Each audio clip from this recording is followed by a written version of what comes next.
100 साल पुराने तरीक़े काश्त की तर्ज पर काश्त की गई फसलें। 1 एकड़ में 3 फसलें। डेली इनकम किसान खुशहाल।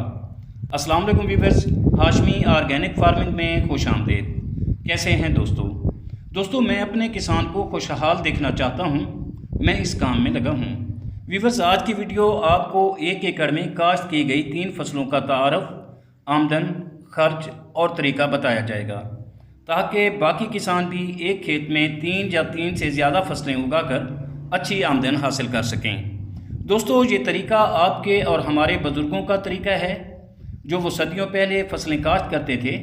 किसान भाइयों, महंगाई के इस पुरफितन दौर में जहां खादों की कीमतें आसमान को छू रही हैं, वहां बीज और स्प्रे भी हवा में उड़ रहे हैं। ऐसे में हमें नकदावर और मुनाफा बख्श फसलें उगाना होंगी, और साथ ही ऐसी फसलें जो एक दूसरे को सपोर्ट करें। किसान भाइयों, ज़ेरे नज़र वीडियो में मैं अपने 1 एकड़ में तजर्बाती तौर पर 3 फसलें काश्त की हुई हैं।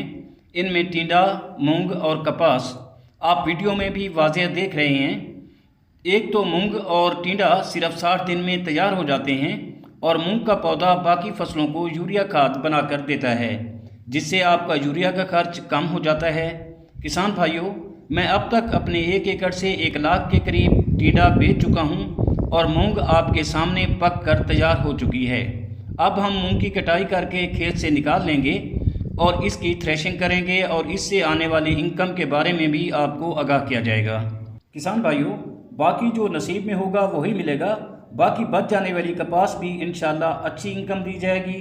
किसान भाइयों, टिंडे की बेल ज़मीन पर मल्चिंग का किरदार अदा करती है, जिससे ज़मीन में नमी बनी रहती है और पानी का खर्च कम होता है। किसान भाइयों, ये तरीका प्योर देसी तरीका है जो सदियों से राइज है। अब कपास का जो रिज़ल्ट आएगा वो भी आपके साथ शेयर किया जाएगा। दोस्तों, मेरी रिक्वेस्ट है कि आप भी कोशिश करें कि एक खेत में 2 या 2 से ज़्यादा फसलें काश्त करें, ताकि महंगाई का मुकाबला किया जा सके और अच्छा मुनाफा कमाया जा सके।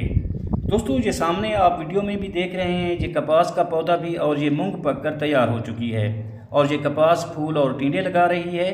आप देख रहे हैं ये मूंग पक चुकी है, और इसी तरह इस पौधे को, आप मूंग के पौधे को निकाल लेंगे, और साथ ये टिंडे की बेल आप देख रहे हैं। दोस्तों, टिंडा, मूंग और कपास एक ही खेत में 3 फसलें हैं, और आप देख रहे हैं कि माशाल्लाह तीनों फसलें खुश भी हैं, शादाब भी हैं, और इनकी ग्रोथ भी अच्छी हो रही है। तो दोस्तों, इसके बाद जब इनको खेत से निकालेंगे मूंग और टिंडे को, तो बाकी जो बच जाने वाली कपास है इंशाल्लाह वो भी बेहतर और अच्छा रिज़ल्ट देगी। तो उम्मीद करता हूं कि आपको मेरी ये कोशिश पसंद आई होगी। वीडियो अच्छी लगे तो लाइक और शेयर ज़रूर कीजिएगा, और मेरी दुआ है कि अल्लाह हम सब पर मेहरबान रहे, आमीन।